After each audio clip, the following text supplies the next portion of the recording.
In 2019, a former Special Forces soldier stood before the world with a goal that defied history: to climb all 14 of the world's tallest peaks in just 7 months, shattering the 7-year record. It was a declaration so audacious it was, well, borderline insane.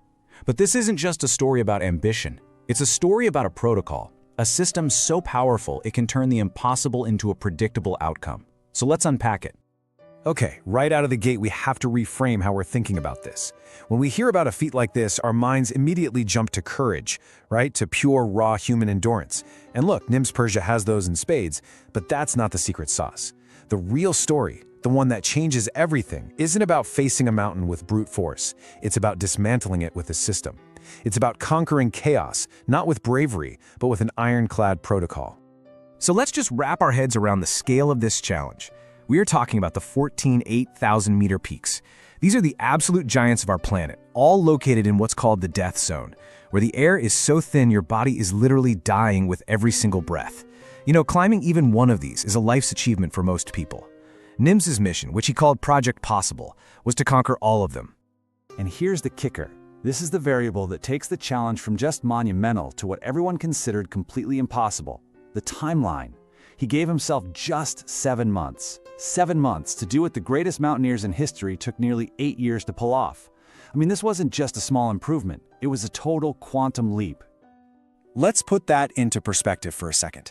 The existing record stood at 7 years and 10 months. Think about that. Almost a decade of someone's life dedicated to this one goal. Nims proposed to do the whole thing in a fraction of that time, just 7 months. This was never just about breaking a record. This was about completely obliterating what we thought were the limits of human potential in high-altitude mountaineering. And, you know, when he announced this plan, the reaction from the climbing world was pretty much universal. They dismissed it. They called him reckless, dangerous, that it was impossible. But this expert condemnation, that was his pivot point. He realized right then he couldn't play by their rulebook. He had to ditch the slow, traditional, cautious approach and look at this whole thing through a totally different lens, as a high-stakes military operation. So, here's how we're going to break this all down. We'll look at how the military forged him, we'll define the protocol's unique mindset, see it in action, understand the new standard he set, and finally, talk about how you can conquer your own logistics. First things first, let's dig into where this protocol even came from. A system this rock-solid isn't just invented on a mountain.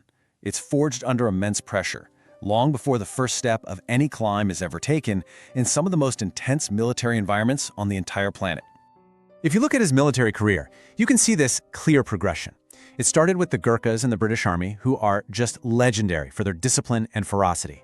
That's where he learned how to break down total chaos into a series of efficient, manageable steps, all while under extreme pressure. Then he leveled up to the Special Boat Service, the SBS, which is the UK's elite version of the Navy SEALs. And that's where he mastered this unshakable psychological endurance, the ability to push your mind way, way beyond where your body wants to quit. So Project Possible was really just him applying these hardened military systems to a brand new battlefield, the world of high-altitude mountaineer. But you know, believing in a system doesn't mean a thing without commitment. When Nims couldn't find any sponsors, because let's be honest, nobody believed this was even possible, he didn't give up. He took the ultimate personal risk. He mortgaged his own house, betting his entire family's financial future on his belief in himself and his protocol. Now, this wasn't just a gamble. It was a calculated, high-stakes investment that proved his absolute conviction that his system would work where all the traditional methods would fail. And that brings us to the core philosophy, the engine that powered this entire operation. It's a mindset so powerful, it actually redefines what a limit even is. It's all built on one core belief. The word impossible isn't a fact, it's just an opinion. And opinions, well, they're always negotiable. So, let's actually define it. The Nims Purja Protocol is a systematic belief that the human mind, not the mountain, not the weather, not even the physical body, is the only real limiting factor. And this is where it gets a little counterintuitive, but it's brilliant. The core of his method is that high-velocity efficiency is the key to reducing risk. While traditional climbers believe going slow and steady is safe, Nims understood a fundamental truth of the death zone. Speed is safety. The faster you move, the less time you spend dying up there. The protocol itself breaks down into 3 core principles. First, a high-velocity logistical filter. Every single decision was passed through a lens of efficiency and speed, putting them way above any outdated mountaineering tradition. Second, an anti-skepticism mandate. This meant aggressively pushing back against all doubt, whether it was internal or external, with relentless action-oriented self-talk. And third, maximum effort and shared success. This demanded 100% commitment from the entire team, which created this shared momentum so powerful that they even performed multiple high-altitude rescues of other climbers along the way, without derailing their own impossible timeline.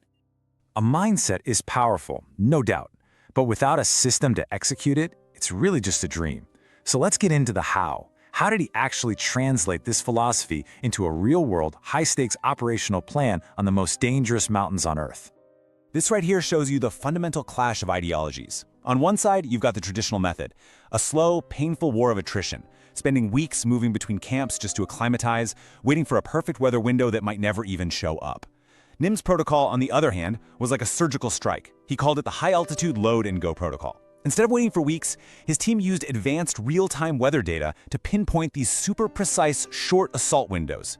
Instead of trekking for days between base camps, they used helicopters for rapid transfers. I mean, that decision alone shaved weeks, maybe even months off the schedule. A trek from K2 to Broad Peak Base Camp can take days. They did it in minutes. This allowed them to summit both mountains in a single weather window, a feat that was pretty much unheard of. It was a complete paradigm shift. The second core habit is purely mental, and it comes straight out of the Special Forces playbook. Every single day, he did a disciplined psychological conditioning routine. Step 1, negative visualization. He would mentally walk through every possible disaster you can imagine. Gear failure, avalanches, medical emergencies, until the fear was gone, replaced by a pre-planned response. Then step 2, positive affirmation. After preparing for the absolute worst, he'd clear his mind and focus only on a flawless, successful execution. This two-step process basically eliminates surprise and prevents emotional collapse, turning his mind into the most reliable and powerful tool he had. So, we've seen the background, we understand the mindset, and we've looked at the system. Now let's look at the result. What happens when you apply this relentless, systematic military protocol to a challenge the entire world has called impossible? Well, you don't just break a record. You establish an entirely new standard for what humanity is capable of. His goal was an audacious 7 months. The final time was 6 months and 6 days. Let that sink in for a minute. He didn't just meet his impossible goal, he beat it. He shattered the previous record of nearly 8 years by over 7 years. This number, it represents a fundamental shift in what is achievable. And this really brings us to his personal transformation.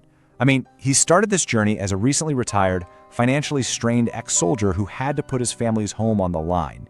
He ended it as a global figure, a testament to the power of a system. He proved, without a doubt, that a high-velocity, systematic approach born in the military was superior to the traditional, cautious methods that had ruled mountaineering for a century. He didn't just climb mountains, he conquered a limiting belief system. So what does all this mean for the rest of us, who aren't planning on climbing 8,000-meter peaks? It's easy to just write this off as some superhuman feat, but that misses the whole point. The power of the Nims Purja Protocol is that it's a universal framework for tackling any major challenge. This is the core lesson right here. The protocol teaches us to attack a problem's logistics, not just how difficult it seems. We get so fixated on how hard something looks that we forget to actually analyze the process. The real barrier isn't the mountain itself. It's the inefficient, traditional, and slow way we've been taught to climb it. So I'm going to ask you directly, what is the impossible mountain in your life? A career goal, a personal project, a business idea that everyone, maybe even you, has dismissed as just too big, too difficult, too audacious. Nims's story challenges you to stop looking at its size and start analyzing its logistics. Where are the bottlenecks? Where are you losing time to tradition and just incremental thinking? In the end, Nims Purja built his entire legacy on one profound truth. It's the understanding that our most significant limits, they're not physical. They're not the mountains standing in front of us. They are psychological, the self-imposed barriers and the outdated beliefs that we carry around in our own minds. By applying the discipline and efficiency he learned in the world's most elite military units, the Nims Purja Protocol transformed what everyone saw as an impossible timeline into a series of systematic, high-velocity missions. He deconstructed this overwhelming challenge into a clear, logistical process that could be executed with precision, proving that the right system can make any timeline negotiable. His relentless commitment to efficiency boils down to one simple, immutable rule. Whether you're at 8,000 meters or sitting at a desk facing a deadline, keep moving. Because with the right system and the right mindset, impossible is always negotiable.